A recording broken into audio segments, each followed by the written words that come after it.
नमस्कार, बी न्यूज मध्ये आपलं स्वागत। मी केतकी पाटील। सर्वप्रथम आजच्या ठळक बातम्या। केंद्र सरकारच्या बीव्हीजी रामजी योजनेतून ऊसतोड मजुरांना रोजगार आणि कामाचे पैसे द्यावेत। साखर कारखाने आणि ऊसतोड मजुरांना मिळेल न्याय। खासदार धनंजय महाडिक यांची संसदेत सूचना। कोल्हापूर जिल्हा परिषदेत महायुतीचा सत्ता वाटपाचा फॉर्म्युला निश्चित। अध्यक्ष उपाध्यक्ष पद 1.25 वर्षासाठी तर सभापती पदासाठी 1 वर्ष। 5 वर्षात 4 अध्यक्ष 4 उपाध्यक्ष आणि 20 सभापती होणार।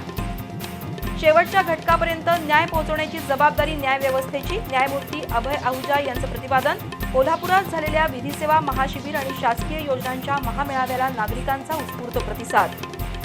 महिला भाविकांसाठी कोल्हापुरात उपलब्ध होणार स्वच्छतागृह। कृष्णराज महाडिक यांच्या प्रयत्नातून खासबाग मैदान, रंकाळा टॉवर आणि ताराबाई पार्कमध्ये महिला स्वच्छतागृह उभारणीचा शुभारंभ।